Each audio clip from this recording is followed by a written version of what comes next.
So my mom and I wanted to start this thing where we could buddy read books that we would both enjoy, which was a harder ask than I would have thought because I am predominantly a fantasy reader with the occasional sci-fi, the occasional historical, and the occasional romance, whereas my mom's very heavily a crime reader.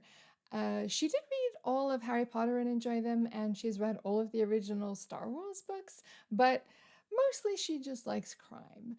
So I had to ask for recommendations on books that have a very heavy crime element to their fantasy, or at least a very heavy mystery element to their fantasy. And we ended up with a whole list and thought, okay, all right, we're going to start at the top. What is the very first book that was recommended to us that had a very heavy crime/mystery element to it? And it was The Rivers of London, which very soon turned into us reading all of the Rivers of London books because once you start, you can't stop. So this is a review of what my mom and I thought of The Rivers of London. Mum's not here though.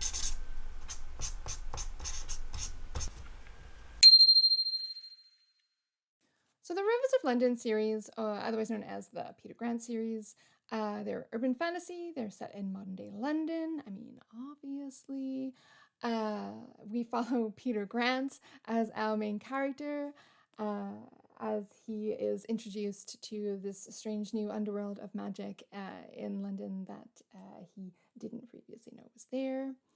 So the great thing about this is that we get to be the stranger in a strange land feeling where everything that Peter needs explained to him allows it to be explained to us, making it very easy to learn everything about this new magical version of London. So if there's one thing that my mom and I both really loved about this series, it was the sheer amount of historical and architectural detail about London that went into the series.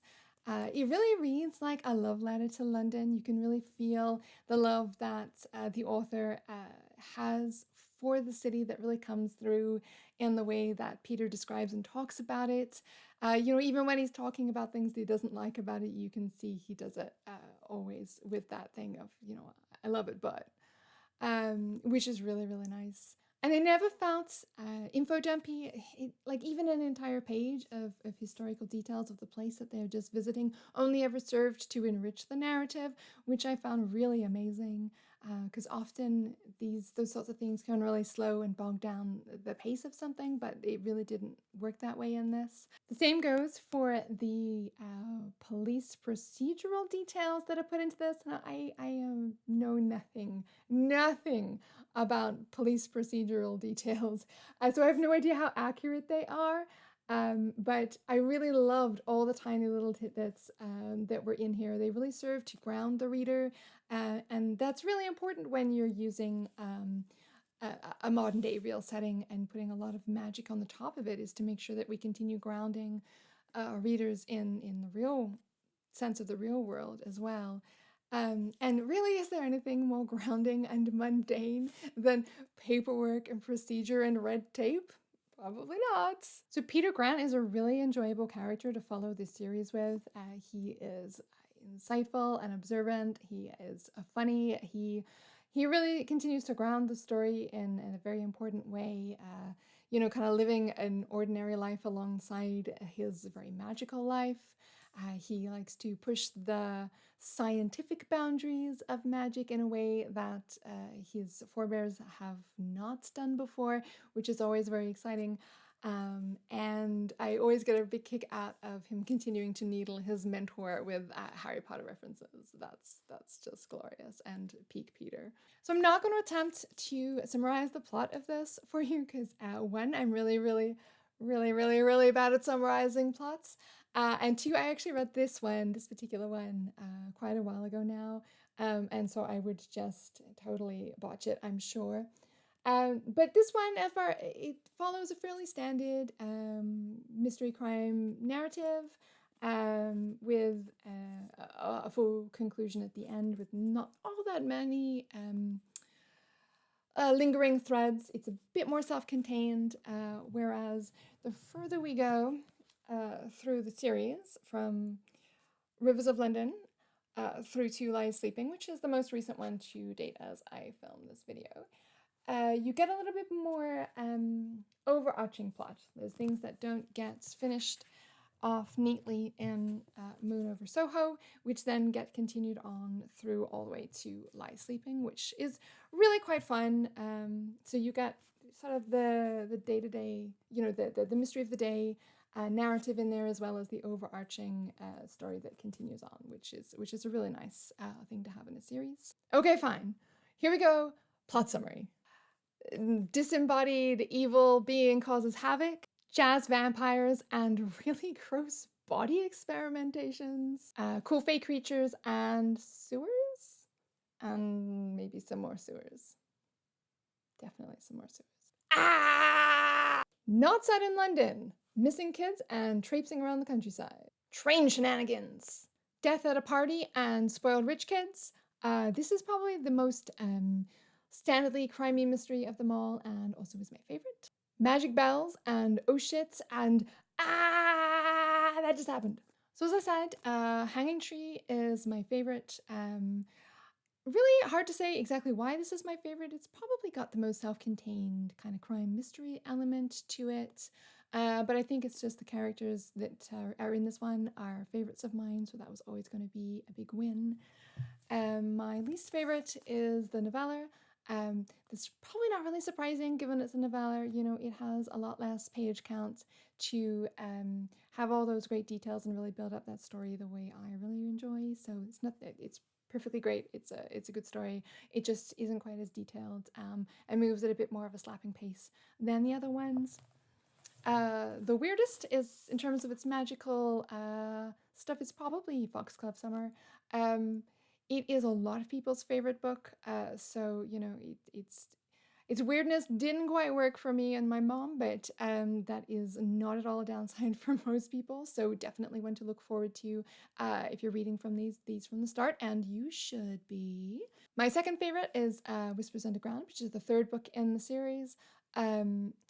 This is where the overarching plot really gets going. In the second book, I wasn't sure whether we were going to have a big overarching plot because it wasn't one started in the first book. So the second book left me kind of slightly dissatisfied because not everything got tied neatly up. By this point, I knew that wasn't going to be a thing that happened at the end of each book, so I was perfectly happy to just keep rolling on with the overarching mystery, which was great. And as much as I laughed about how much sewering is in this book, it's really great fun. I enjoyed this one a lot. So my mom's favorite continues to be the very first book, Rivers of London, because her favorite element of the series are the rivers themselves. They do continue to be characters throughout the whole series, so if you also love the rivers, don't worry, they're not going anywhere. But this is where they all get properly introduced, and she loves that. So as I said earlier, Lie Sleeping is the latest one in the series to date. There is a new one due out this year, which is super exciting, but this is currently where it ends. And it is actually quite a good spot to stop and pause. It actually finishes off a couple of overarching storylines, which was really nice. That this was the one that was the end when I was reading it, which is good. I didn't have to wait for stuff. So I read all these in paperback, but I have heard that the audio version is just amazing. And the guy who does the voice for Peter Grant just is so perfect. So I'm really considering, although I don't get through as many audiobooks as I would like, that I might get the new book when it comes out in audio just to see what the big deal is.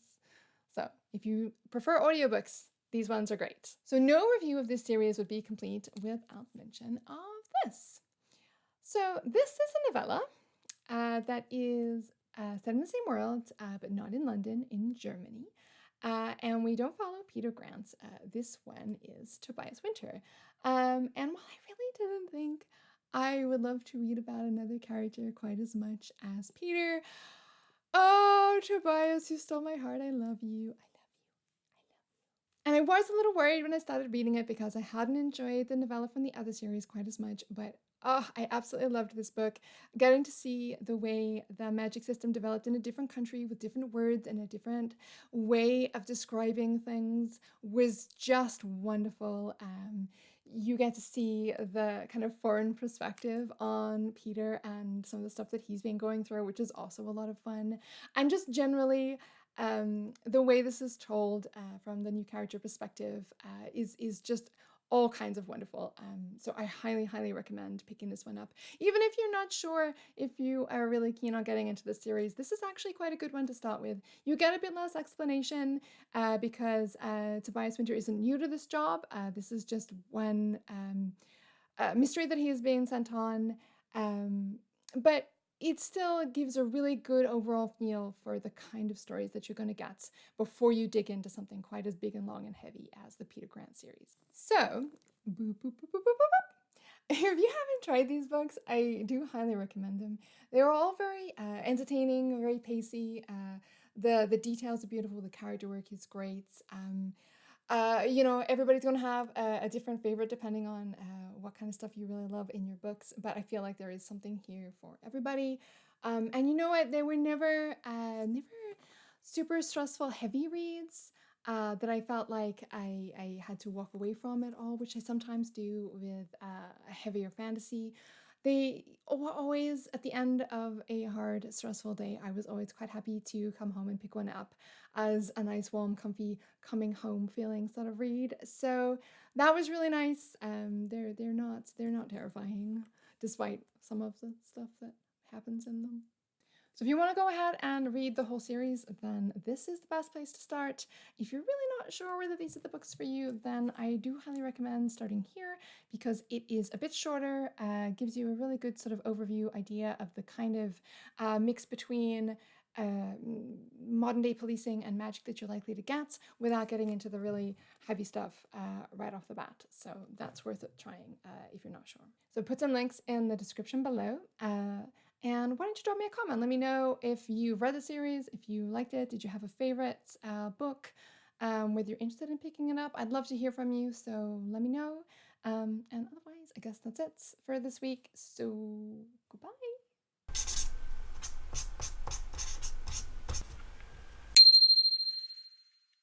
Instead of falling... Damn, Senlin falling over and scaring me. This series